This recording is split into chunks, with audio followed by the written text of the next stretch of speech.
ce qui font les trois affirmations suivantes que je vais faire. Un, les Égyptiens étaient noirs de peau. Si tu dis ça, tu es afrocentriste. Quelle que soit ta couleur de peau, tu es afrocentriste. Deuxièmement, il ne faut pas dire que les Égyptiens noirs de peau ont civilisé des Blancs qui seraient Grecs ou des Sémites. Ça, c'est une circonstance encore plus aggravante. Troisième circonstance aggravante, il ne faut pas dire que les Noirs doivent tirer de l'héritage égypto-nubien matière à réformer leur propre système éducatif et à faire une révolution culturelle. Ça, c'est plus grave encore parce que c'est politiquement incorrect. Faut pas faire ça. Si tu fais ça, tu deviens un activiste des réseaux afrocentristes comme moi-même ici. Bien. Donc, le problème de fond, c'est qui a dit ça? C'est une dame qui s'appelle Madame Lefkowitz. Donc, il faut lire son livre. C'est en anglais, hein? Mais c'est important pour comprendre de quoi je veux vous parler. Le livre est intitulé Not Out of Africa. Out of Africa, c'est l'expression que donnaient les paléontologues pour dire que l'humanité est sortie d'Afrique.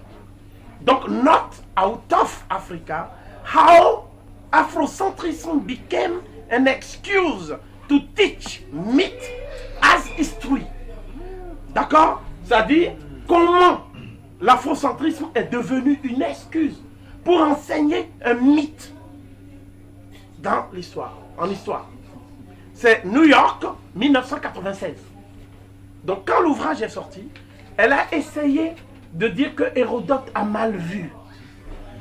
Que quand on traduit Hérodote, on se trompe. Que tout ça. Donc en fait, c'est un bricolage, une bouillie éclectique qui n'a pas eu d'effet, mais qui a permis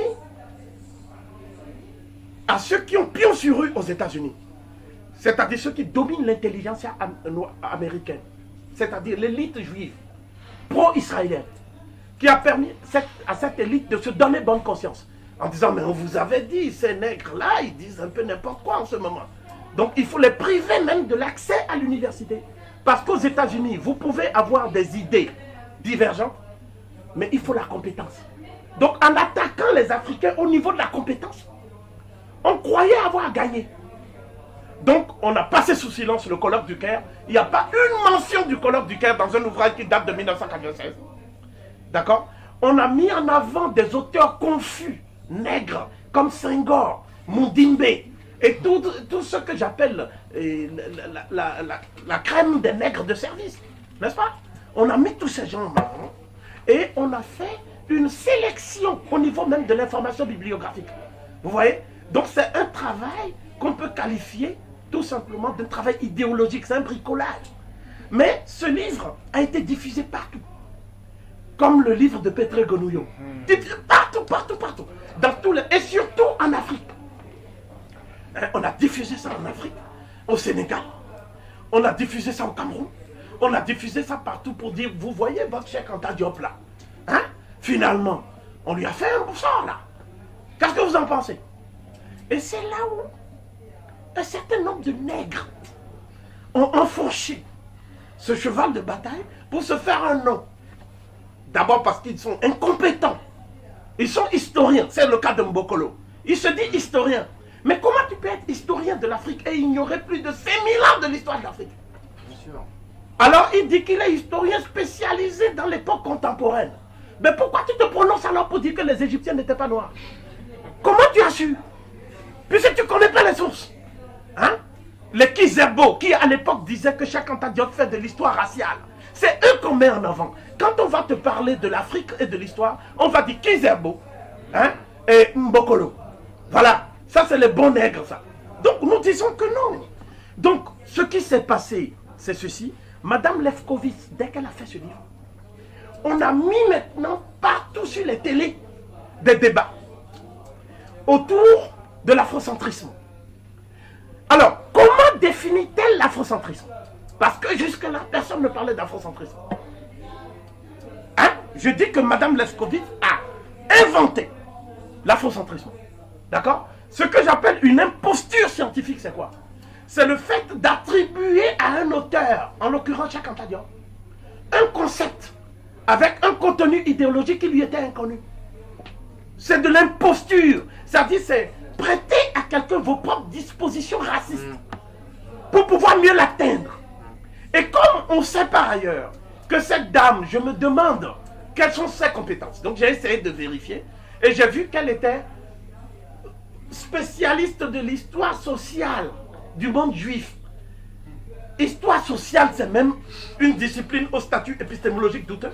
Parce qu'on me dit ça, je dis, mais c'est quoi ça? Hein, c'est des histoires de nègres, ça. Hein? Ça, c'est des histoires de, excusez-moi, de l'ethnologie. Elle fait de l'ethnosociologie, en fait. Hein? Et elle étudie un peuple qu'on appelle les Yiddish. Des choses comme ça, c'est pas sérieux. Elle parle de la Grèce, elle parle d'Hérodote, mais elle ne sait pas lire le grec. Tu parles des documents égyptiens, tu ne lis pas une ligne. On te donne un papyrus, tu vas voir du chinois, tu ne vois pas. Mais comment on peut discuter de ça? Eh bien, c'est ça que les Mbokolo présentent en Afrique. Pour dire, ça fait longtemps qu'on a réglé les travaux de chèque. Oh, vous savez, vous en Afrique, vous êtes en retard. Aux États-Unis, ça fait longtemps, etc. Hein? Bon. Alors, c'est très important que vous compreniez l'imposture. J'ai ajouté ensuite une escroquerie intellectuelle. Pourquoi? Bien, escroquerie, ça veut dire que vous faites passer une marchandise en lui donnant une valeur qu'elle n'a pas. Vous comprenez? C'est-à-dire, ils ont inventé eux-mêmes un mot, l'afrocentrisme. Ils l'attribuent de force aux Noirs et en même temps, ils stigmatisent leur propre invention. Alors, qu'est-ce qu'elle dit? Voici la définition de l'afrocentrisme. L'afrocentrisme est une idéologie, c'est-à-dire une représentation, si vous voulez, fantasmée. C'est ça que ça veut dire. Une idéologie qui pose comme dogme la suprématie de l'homme noir. Black supremacy. Hein? Et une hiérarchisation des races qui ferait du noir le civilisateur et le blanc l'usurpateur. C'est une sorte de nazisme et de gobinisme nègre. D'accord? Donc ça procéderait d'un retournement par Cheikh Anta Diop de la thèse de Gobineau. Il aurait paré le nègre de toutes les vertus que Gobineau attribuait naguère aux Ariens. D'accord? Et c'est cela, l'afrocentrisme. C'est une forme de racisme qui ne dit pas son nom, qui affirme que le blanc, à cause du fait qu'il n'a pas la mélanine, serait un déficient épidermique, et que le nègre serait un être supérieur, etc. etc. Mais elle n'a jamais cité ça dans aucun livre de Diop. Parce que quand tu parles, il faut étayer. C'est-à-dire que l'auteur, tu dis qu'il a dit ça. Mais cite! Où? Eh bien, c'est pour ça qu'elle ne cite jamais Diop. Par contre, elle dit qu'il y a des disciples de Diop qui disent ça. Bon, on dit, mais donnez au moins le nom des disciples. On ne les cite pas non plus. Ce sont des disciples fantomatiques qui n'ont jamais dit ça. Parce que Benga n'a jamais dit ça. Hein? L'âme n'a jamais dit ça. C'est-à-dire, ceux que je vais citer maintenant sont les égyptologues que je connais. Les autres sont des apprentis sorciers qui font du bruit pour rien, qui font du vacarme. D'accord? Donc, je dis que vous ne trouverez pas ça sous la plume d'Obenga. Vous ne trouverez pas ça sous la plume de Bilolo. Vous ne trouverez jamais ça dans les enseignements ou sous la plume de Oumdigi. Vous ne trouverez pas ça chez Aboubakri Moussalam, chez Babacar Sall, chez Bourissar. Hein? Vous ne trouverez pas ça chez Mohamedou Missir Sarr. Vous ne trouverez pas ça chez Abel Lité. Vous ne trouverez pas ça chez Sosoun Sougan. Vous ne trouverez jamais ça dans mon enseignement. Tous ceux qui disent qu'ils sont égyptologues sont des apprentis sorciers, même pas des sorciers. Et nous allons faire la chrysalide, c'est-à-dire on va les envoyer au tableau pour qu'ils nous montrent en quoi ils sont égyptologues. C'est tout mon crime, ça. J'ai dit, nous allons mettre un terme au désordre en créant les conditions d'une émulation afin que chacun puisse faire valoir clairement ses compétences.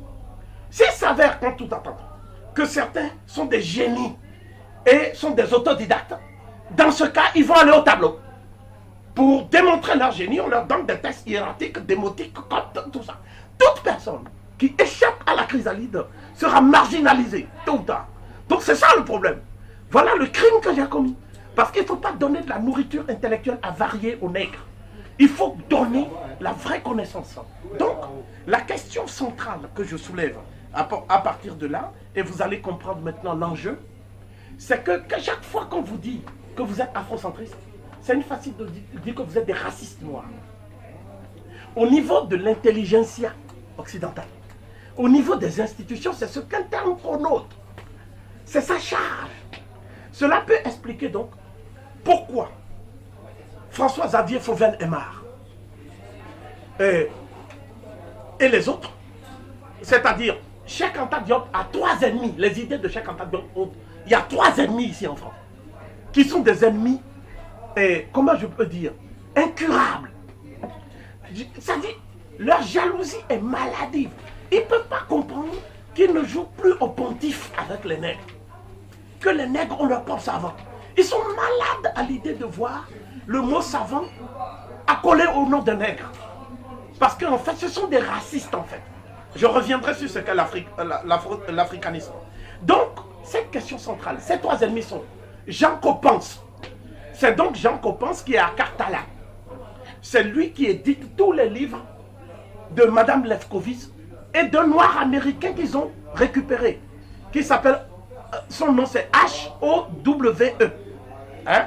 Donc je reviendrai sur, son ouvrage est très grave parce que ils ont pris ce noir américain, voilà, oui, donc je reviendrai. Mais celui dont tout le monde parle aux États-Unis, parce que c'est un des conseillers de ces juifs-là, c'est Clarence Walker. Lui, il a écrit un livre intitulé We Can't Go Home Again. Hein? Un argument about afrocentrisme. C'est-à-dire, le titre français, c'est L'impossible retour, sous-entendu en Afrique.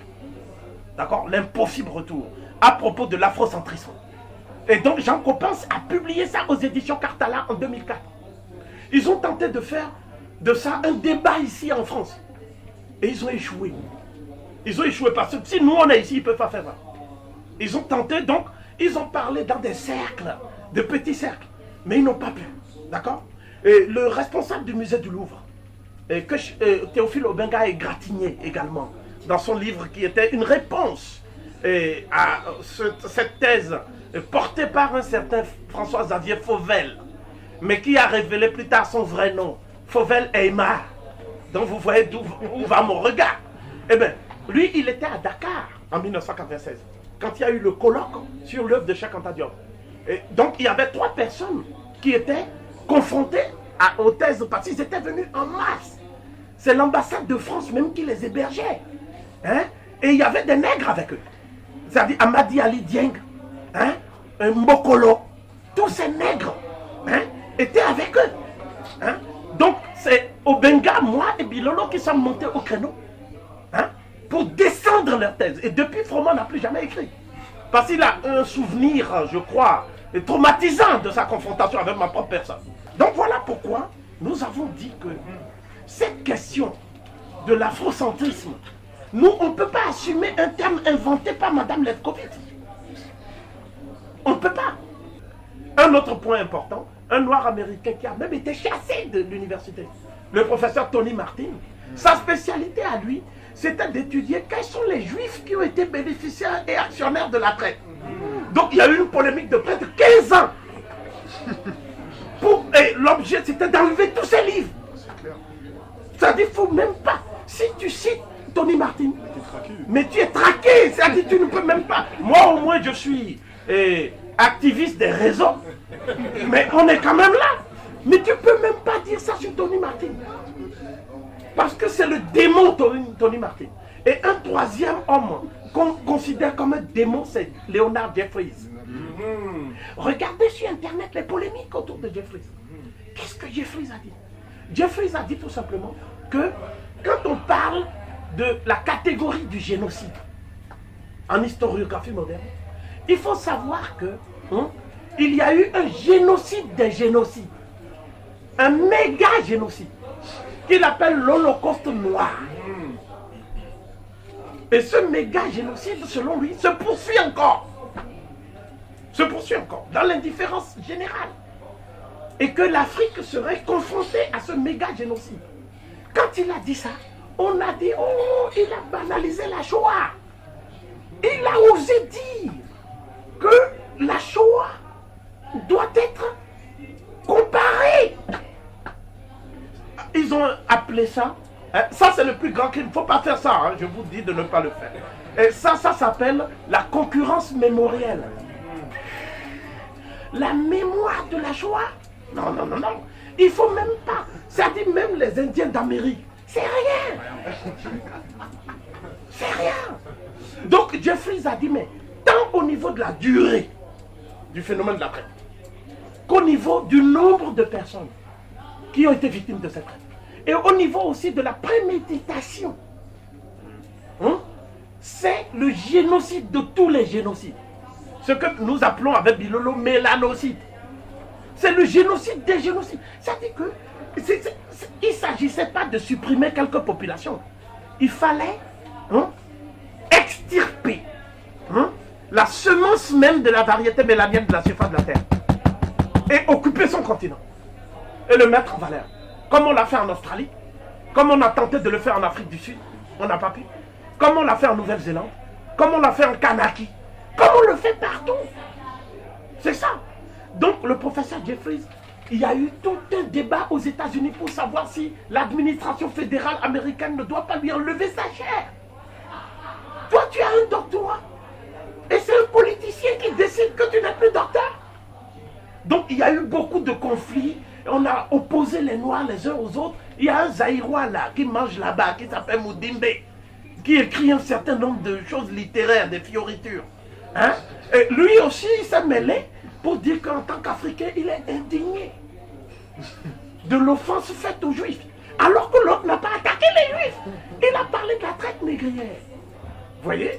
Donc, je crois que c'est suffisant pour que vous compreniez comment l'instrumentalisation de l'afrocentrisme a été faite par les africanistes eurocentristes et leurs disciples africains.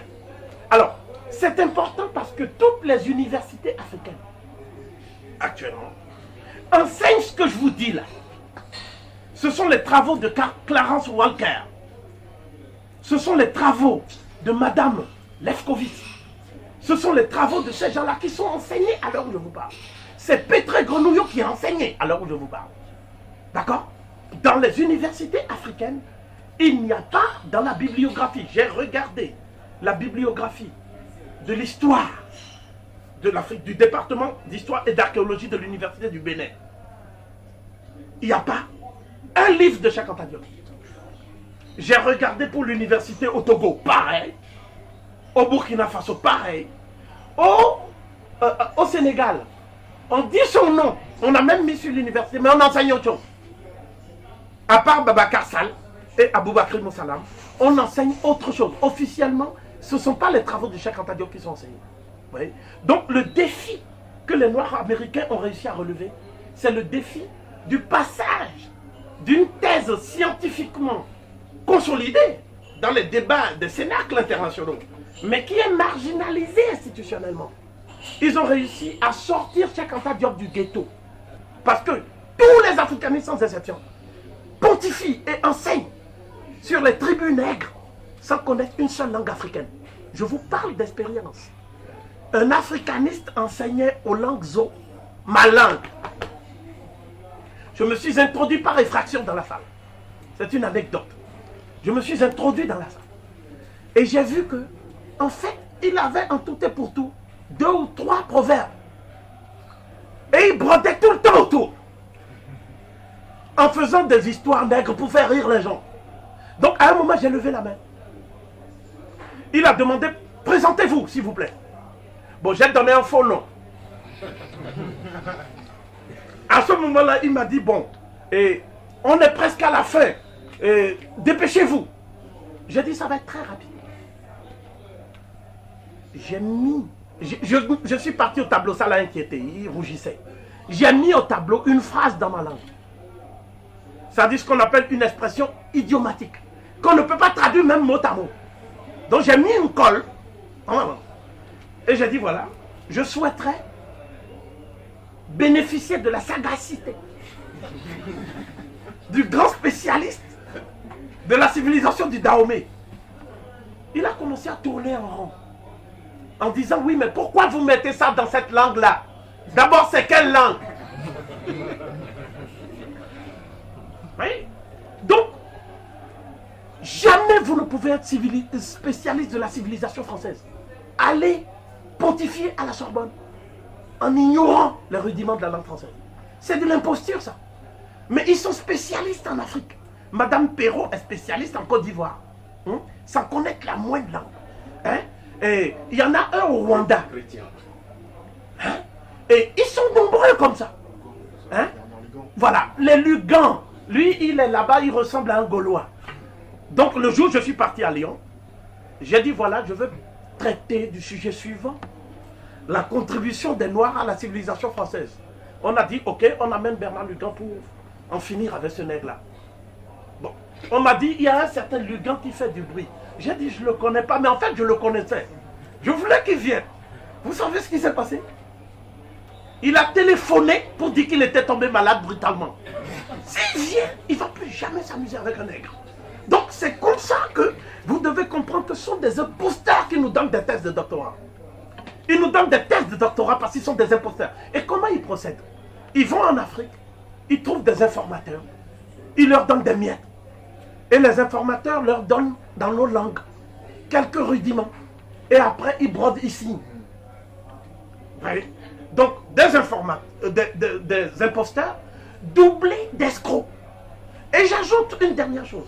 Ils sont racistes, tous, parce qu'ils ont les idées de Gobineau. Ils vous sourient comme ça. Ils s'amusent avec vous. Mais leur finalité, c'est le génocide culturel, qui est le prélude au génocide physique. C'est pour ça qu'ils sont là. Et ils sont en même temps conseillers au culte de nos présidents. Ils sont des politiciens en plus. Et doublés d'espions. Parce que la plupart d'entre eux sont membres de la DGSE. C'est-à-dire les services secrets français dans nos pays. Vous voyez? Donc tous les nègres qu'ils présentent comme leurs disciples, ce sont des nègres qui travaillent dans ces cercles-là. Et pour leur intérêt exclusif.